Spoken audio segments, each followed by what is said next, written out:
Hey, Dance Moms fans, we are back seeing a new side of Miss Lorianne Gibson, so we're going to go over all the details right after this. Stay tuned. You're tuning into the destination for TV superfan discussion, AFTERBUZZ TV. And now, let the buzz begin. Living where? Living where? Techno remix. Living. Oh, on the dance floor. Oh, Dance Moms. Oh, okay. I was thinking this was the Young and the Restless panel.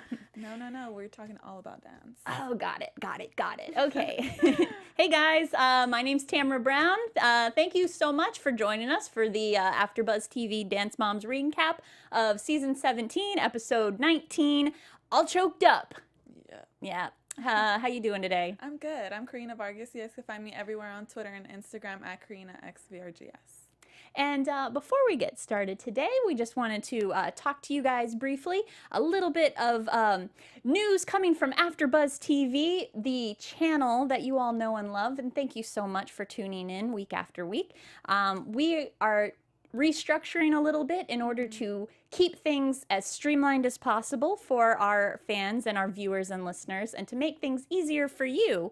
So stay tuned as the channel takes a direction where we help you find what you're looking for more easily by genre through comedy, drama, wrestling, sports, reality competitions, and things like that. So it will be a lot more easier for you to discover new things that are up your alley, things that you like.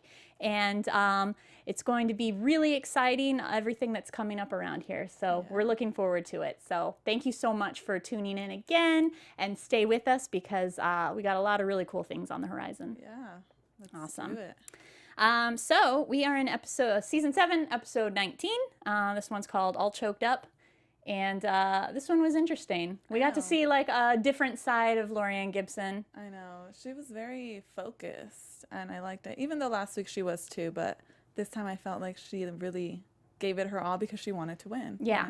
I think that like competition is, because she's not used to competing. She's used to just being hired as a choreographer for A-list talent, and then just getting sort of carte blanche to do whatever she wants. And so it's funny to, that far into your career, have somebody be like, no, we need for 12-year-olds to win a competition in the suburbs of Los Angeles. Yeah. You need to learn how to do that. And I feel like also because they didn't win and stuff, she wants to be out there and be like, you know what, my work is good, so I'm going to, try it again and see where that leads her. Yeah. And, I mean, it was good. Yeah. She's a lot tougher on the girls, and she's sort of putting her foot down from the beginning when we start with the pyramid, but it's like a kind of a alternative pyramid. Yeah, she called it the A-list pyramid. Yeah. Or like the A-list thing. So it was like C-list, B-list, A-list, but it was ultimately a pyramid. But was there, okay, who was on the pyramid? Okay, well, I mean, she went from the bottom to the top, and Bryn was at the very bottom. That was the first person she called. Then Kendall, then Cameron, then Macy, Kalani, and then Lily and Ellie, and then at the top it was Nia. Yeah, and when she called Maisie, because she was like in Group B, right? Yeah. And she even said like, you didn't dance. Didn't she say you didn't dance this week? No, wait, it was coming off of Macy's solo the previous week. Oh, yeah, where she messed up. That's right. But she was still saying like, Macy, you're an incredible. She's like a huge fan of Macy. Yeah, because Macy was able to like recover very quickly from, she freestyled it, you know, and so I think she liked the fact that she didn't just freeze and stayed there. Yeah. So. And who was on the top? Who's on the A-list? Nia. Yes, my favorite of last week. Good for Nia. Yeah. Up into a point, because yeah, I wonder if that was Lorianne's decision to like decide to go with the pyramid, or if that was something that maybe the show told her that we need this, we need to stick with this like same structure. Yeah, I think it was kind of like the producers and stuff, like, because the pyramid is tradition on Dance Moms, and Yeah. Abby has always done it from the very first episode. So I think she wanted to kind of, instead not call it a pyramid and call it the A-list pyramid, to make it like her own type of Yeah. stuff. But I Puts felt that like, celebrity spin on yeah, everything. she does. So I felt like it was probably the producers kind of saying like, no, yeah, you should continue doing it since it is a Dance Moms tradition. Yeah. So she introduces that the two solos are going to be Kalani and Bryn. And that's back, sort of also bringing back, you know, she brings back the pyramid. She's kind of going back to Abby's, you know, tried and true methods. Yeah, So, of just giving out solos, giving out everything. yeah. So we're going back to the old ways a little bit this week. But Bryn gets not a lyrical dance. She wants to, you know, really help Bryn sort of bring out that personality that we keep hearing that Bryn needs to, you know, we need to see more acting, we need to see more facial, we need to see more expression. So I guess she's giving Bryn a little bit of an assignment with this dance. And then Kalani gets something called Savage because she wants, this was her explanation of this. Did you like see the vision? I mean, I just thought that maybe it was like called Savage because Kalani does do all these really pretty and mature dances. That's and true. I felt like that's why this was maybe like, even like when she performed, she was like wearing all black. It was like really dark. She was like whipping her hair. It was like Very like crawly. She was Yeah. like crawling on the floor, like not crawling on the floor, but it was very like creeper. Yeah, so I thought maybe that's why, because Kalani's so good at like doing the pretty like lyrical dances, contemporary and stuff. So Yeah. I thought it was different, but I really liked it. Yeah. And then, of course, she introduces the group dance, and again, going with sort of Abby's way of doing things by bringing in some sort of like social justice theme to the group dance. The group dance is called Q, and it is it's sort of a nod to the trans community and things going on in the media right now about transgender issues, and it's something like brought to the forefront more so than any time in history. So she is theming the dance with a trans theme. A very important issue. I Yeah. thought it was really good for her to like do this. I mean, Abby has done a lot of, you know, dances that have these big messages behind them, and I think that they always do good. And I mean, it's a good way to kind of express yourself through dance. So I really like that Lorian did that. And when she brought out Rocco, Yeah. that was really cool. My question is, my DVR froze at that point. Was Rocco, is he a choreographer, or is he just her friend? I don't think he Did was they a mention that? choreographer. Okay. Because at the bottom, I think it said producer and musician. Oh, okay. I think, correct me if I'm wrong, but I think it was that. Yeah. Because I think it was mostly like her friend, I think. So. Yeah, that was cool. Yeah, so when she introduces the dance, of course, she says that the minis aren't going to be in it this week, which is a shame. I mean, I understand all of her moves so far to sort of really go for the gold with this competition, but they're in fierce dance competition in Fresno, right? And they haven't had luck in Fresno previously. So she really wants to like knock it out of the park this time. But like she doesn't want the minis in the dance. I don't understand why that's a move, because the minis are so, I don't know, my eye's always drawn to them. So Yeah, mine too. I mean, I kind of get the gist of it because Lorianne did say it was like a more mature or like very I don't know the way that she worded it, but I kind of understood that like she wanted all the big girls to be in it. But at the same time, I mean, it's also an issue that you know, has to do with, you know, younger kids as well. So I don't know. I was like in the middle of it, of the whole drama. I was like, I mean, I get her point, but I get her point too, Yeah. you know? Yeah, totally. Yeah. So of course this causes like a rift between Drama. the moms because Stacy and Yolanda are upset because the girls can't be in it. So this leads to a huge fight, and it leads to this is I love the things that the moms make the kids do. So Yolanda telling Eliana like, go tell her that your friend. Okay, before we even went on at this point in the episode, like even just when Yolanda was talking to Eliana saying, go tell her about your friend, go tell her. Even to me at that point, it's before the fight ensued or anything, it seemed like Yolanda was like, I was like, you're really kind of making cheap the fact that she has a friend who's trans because just so that she can be in the dance. Yeah, I mean, I don't know, because I do like Yolanda and stuff, and some of her decisions I don't completely agree with, but I felt that maybe her intentions could have been like, oh, well, this will get her in the dance. But then at the same time, I also felt like, what if her intentions were to really just tell Lorianne, like, I'm happy that you're doing this, you know, because I have a friend that went through this and stuff like that. So I don't know. It was kind of hard at the beginning. I was thinking maybe, okay, she's just gonna tell her how happy she is that she's doing this dance and giving that message out. But then it did kind of turn into like, well, she does want her daughter to have a part in the Yeah. dance. And Yeah, I like Yolanda a lot too. Yeah. She's one of my favorite moms. I don't know why, for some reason, because she brings so much drama, but she just seems a lot more, I don't know, I'm rooting for her more than like, I think Jill's annoying and like Bren's mom kind of is annoying, but like, Yolanda doesn't bug me. I'm like Yeah. rooting for her for some reason, but, but you do literally hear Yolanda tell or Eliana say to Yolanda, just tell me what to say. Like, Yeah. because Eliana's 9, right? For a mom to make her kid have this sort of intense conversation, say, I have a good friend of mine who is transgender.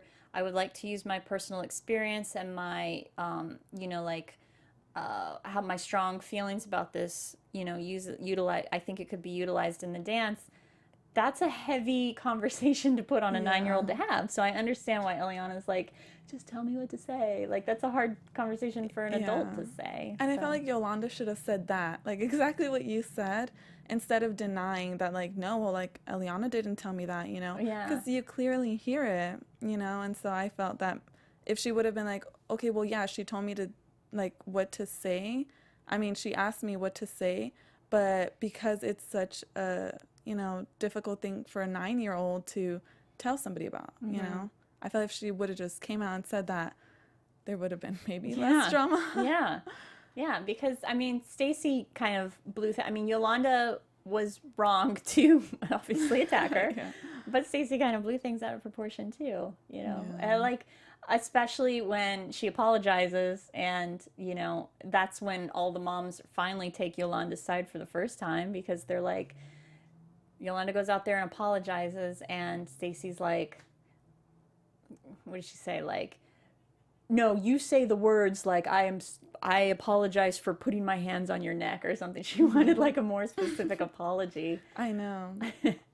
The only thing that I didn't like in Yolanda's part was when she went to the little room where Lily, Macy, and Ellie were, and I felt like Yolanda was kind of not attacking them, but kind of saying like, oh, like they're separating you or they're bullying you and stuff. And it's like, they weren't. And so I felt like that was kind of a way to attack them.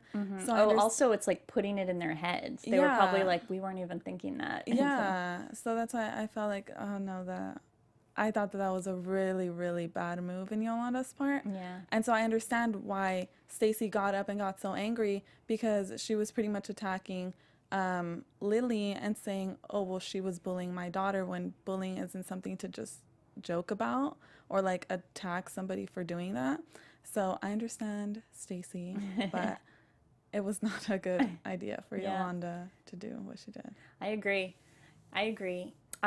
So I guess they, they made a truce pretty quickly. Oh, pretty quickly for Dance Moms, because like usually these grudges stretch out for years and years and years and years and years. Seasons. And we wouldn't be here if it weren't for these grudges and fights and everything. That is very true.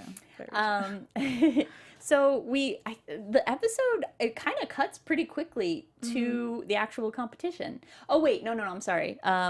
We didn't talk about the fact that,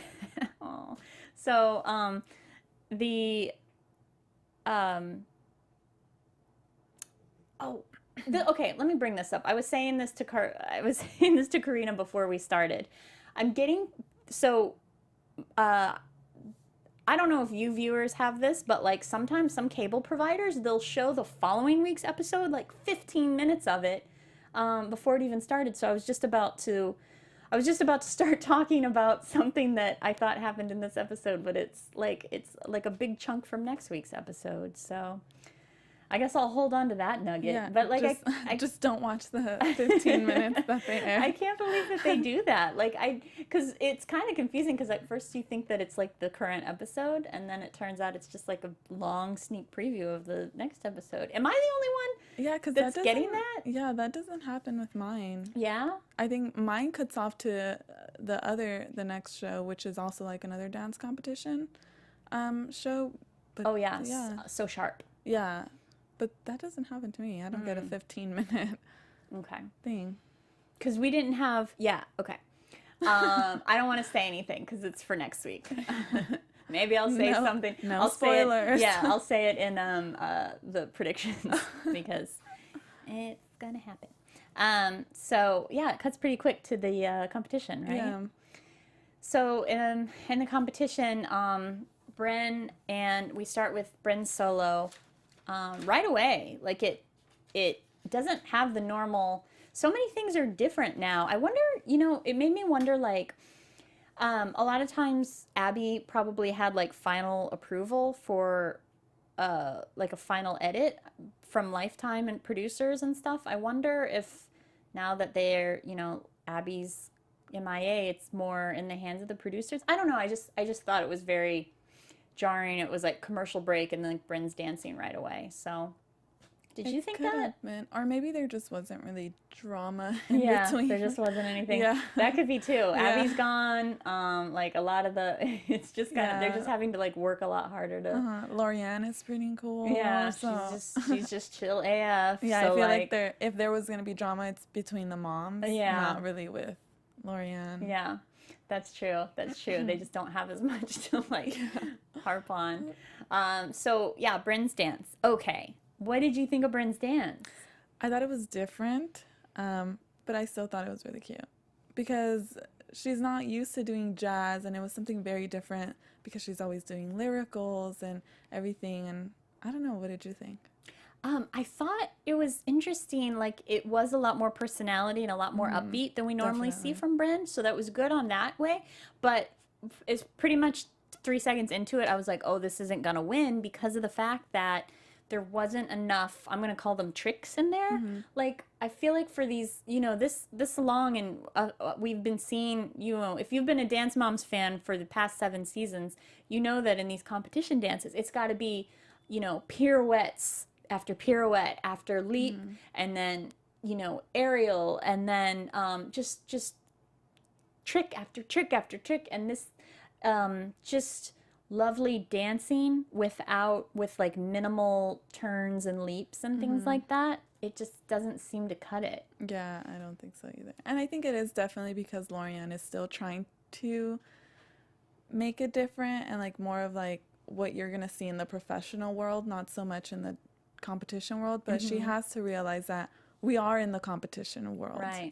So in order for them to place, that they have to do all these tricks and all of that, that the judges want to see. Because I guess I'm just assuming, like, because from Lorianne's background, she comes from a place where she's choreographing dances where you don't have to prove that you can do, 10 pirouettes. Like she comes from a world where it's like, we know we can all, like all the dancers, we know that we can all do this. It's more about the emotion and the expression, and it's more about all these other. So I think she's looking at it from that perspective, I'm assuming, than a competition where it's like, these are kids who have been, they devote most of their lives to dance. We need to see how high they can jump, how far they can extend their leg, how many turns in a row they can do and not fall out of it. Like, these are things that judges want to see. And I'm surprised Lorianne hasn't, like, just latched onto that yet, because she has such an amazing background. She could throw in, I feel like she could just make the most, I want another word besides trick, but like the most like, just like exciting, like fireworks dance. She could come up with all of those things if somebody was just like, yeah, you just need like pirouette, leap, just thing after thing after thing after thing. So yeah, that's what my point is. That's what I thought of Bryn's dance, was that it was really fun to watch, but it just wasn't like high stakes enough for the judges, I guess. And then Kalani's dance, what did you think of Kalani's dance? It was amazing. I love Kalani, first of all, but this was also something very different for her. And even she was talking when she was rehearsing, like, oh my gosh, this gets me very tired. And it's because she's doing all of these tricks and it's high energy, something that she's not used to, because lyrical dances, with the kicks and everything, and this is more, she's running around, she's doing all those tricks still, and I felt like in this, Lorianne actually got the gist of it, because she was throwing in a lot of those tricks and turns and everything that judges look for, but she was also giving it a different twist, and like that dance could be used in a dance competition and a dance video, music video and stuff. Like, it was able to do both. Yeah. Which is why I think she did place.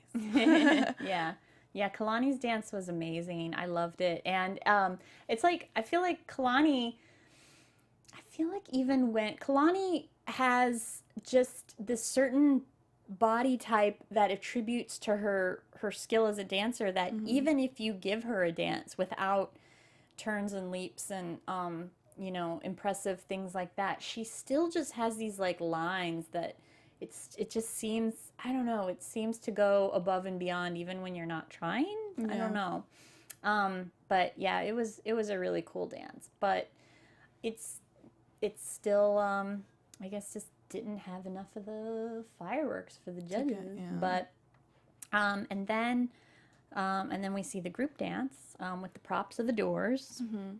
And can we talk about how Cameron got the lead?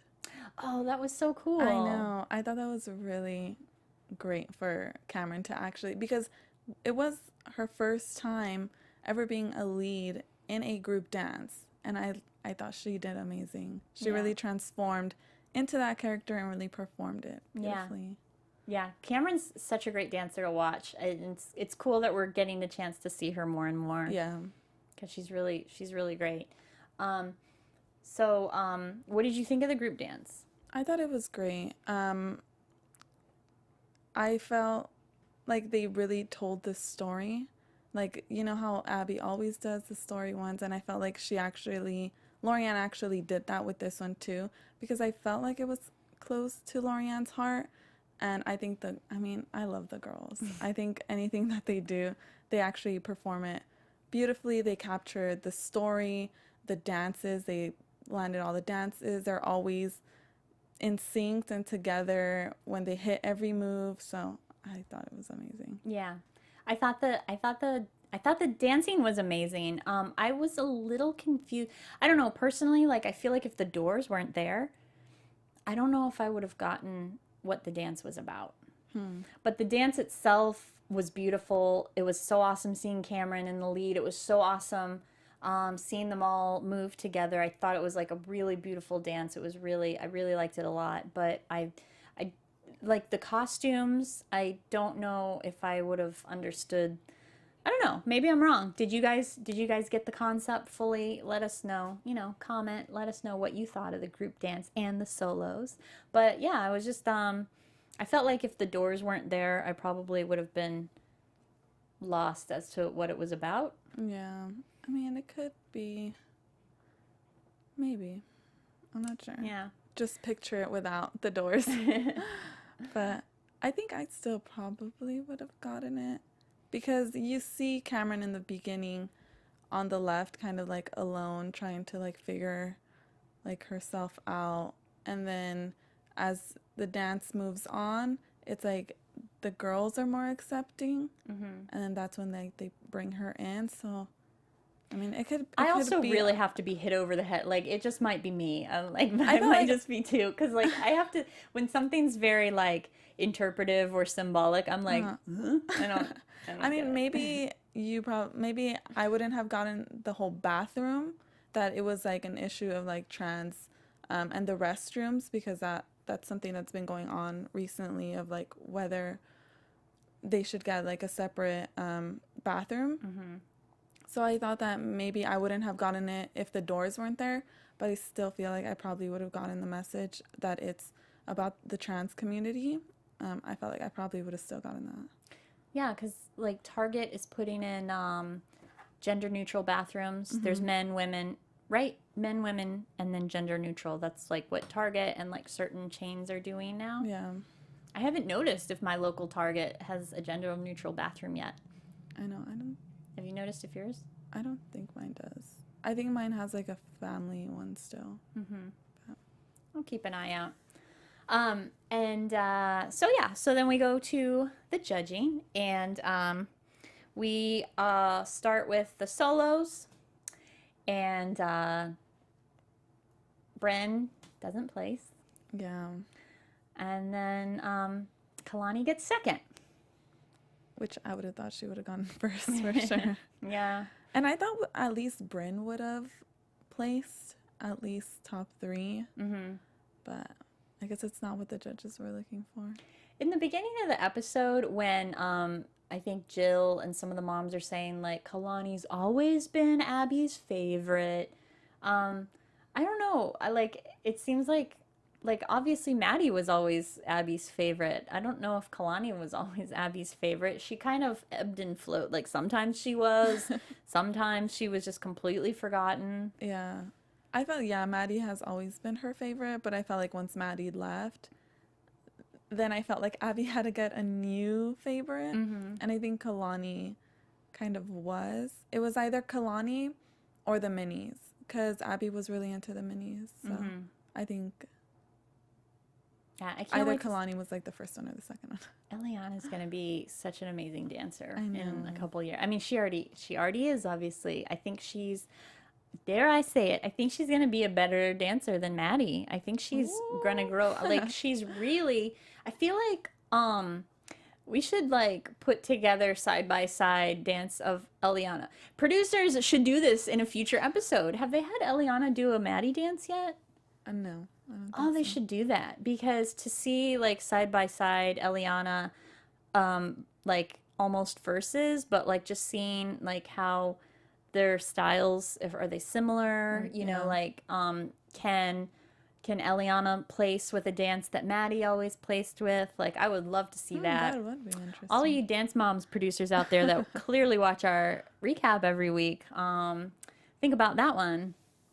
And then, so then the judges, like, so then we get to the group dance, and they announce the winners of the group dance, and the group gets second. Second, yeah. So, well, we did better than last week. I know, they at least placed or didn't place that low. So I think Lorianne's getting there. She's making slowly but surely. Slowly but surely. She's back next week. So maybe next week they get a win. They get first. So we're just going to have to see. Why was this episode... Oh, I was going to say, why is this episode called All Choked Up? Oh, I guess it was because of Yolanda and Stacy. So, good puns, producers. Way to make a name there. So, yeah, that's about it. Any other thoughts about this episode? Well, I thought, what did you think when Lorianne came after the awards and everything and was like, you moms are killing me. And then she started crying. I've never seen Lorianne cry in one of the 2 episodes. Yeah, it is really, it does, a lot of this episode kind of made me think like, wow, maybe Abby isn't as crazy as I thought. She's still probably a little bit cuckoo for Cocoa Puffs, but she's not as loopy as I had thought, and dramatic, because it's kind of like, if you, in your span of being a dance teacher to these type of moms, like, yeah, that will drive you out of your mind, clearly. Yeah, definitely. And I felt like maybe Abby also has a little bit more control with the moms because they've never gone in handsy with each other up until this episode when Abby's not here and Lorianne is. So I don't know. I feel like maybe the moms got a little out of hand because Abby's not here and it's a new choreographer and stuff. So I think maybe that could have done with it. But I would have thought maybe they would have had a little bit more respect that they have a guest, A-list choreographer. Yeah. Well, because so many jobs, are you an actress? No. No, so many jobs are like, once you're in LA, a surprising amount of getting booked on something is just, can I have lunch with you? Like, are you chill enough to like hang with and you're not going to be a pain in the butt, you know? Like, so much of that. And if Lorianne Gibson really is, you know, well, she is somebody that they want to impress in order to like better their careers, they better put the right foot forward as far as like, you know, I'm not drama to deal with, like. Yeah, and it's not even only just about like the acting, or people in acting. Even like if you're trying to get a job in the industry or with anybody, you should still have some respect if like somebody's taking, you know, time out of their day to come and help you.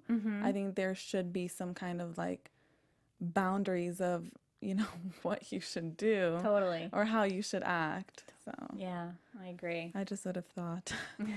But it's Dance Moms. And it's reality TV. Yeah, it's what would there reality be to TV, watch if yeah. everybody just got along? It would be like the Great British Bake Off where there's no drama.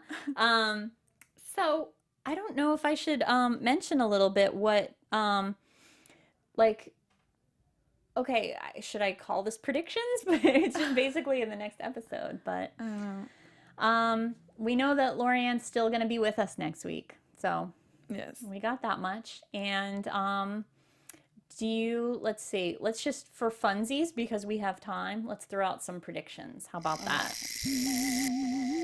And now, your AfterBuzz TV predictions.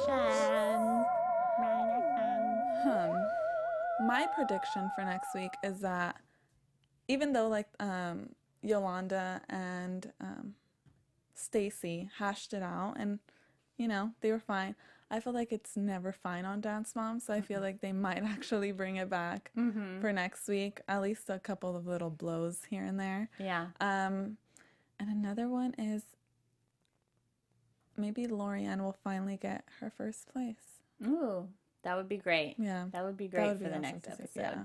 I feel like it's time. Yeah. It's her 3rd week with us. I feel like it's time to get that #1 dance. Yeah. I'm going to predict that Lorianne might bring in a new dancer. Maybe she feels that, like, you know, the team has so many great dynamics as it is, but maybe there's just like one thing that she thinks like, this will be the thing that'll really push it over the top. Kind of the way when Kathy from Candy Apples would like bring in a boy, or she always had like a whole new team every time, but she would always bring in this like secret weapon boy dancer who was just like insanity on the dance floor. So I feel like maybe Lorianne has a secret weapon that she'll have join the team. Not officially, because she doesn't, I don't think she has the jurisdiction to do that, but not while Abby's still there. Yeah. But that would be cool. Maybe that's how they get the win. Yeah, maybe. Our predictions mixed together. Yeah. But we definitely know Lorianne's coming back. There's going to be some duets next week. We know that for sure. And I won't say any more from that, but we know what's going to happen. So You guys, thank you so much for tuning in, and please remember to like, comment, and share, and please feel free to give us your thoughts on the when you think Cheryl Burke's gonna come in, if we're gonna have any other extra like guest choreographers along the way. What are your thoughts? What's the peek inside that you may have caught that we didn't? Yeah, give us your thoughts. And as always, you can find me on social media as Hey Tamra, HeyTamra. And where can they find you? And you guys can find me everywhere on Twitter and Instagram at KarinaXVRGS. Yeah, and also keep watching AfterBuzz TV because we got a lot of really exciting things coming up. So we will see you next week, guys. Bye. From executive producers Maria Menounos, Kevin Undergaro, Phil Svitek, and the entire AfterBuzz TV staff, we would like to thank you for listening to the AfterBuzz TV network. To watch or listen to other after shows and post comments or questions, be sure to visit AfterBuzzTV.com. I'm Sir Richard Wentworth, and this has been a presentation of AfterBuzz TV. Buzz you later. The views expressed herein are those of the hosts only and do not necessarily reflect the views of AfterBuzz TV or its owners or principals.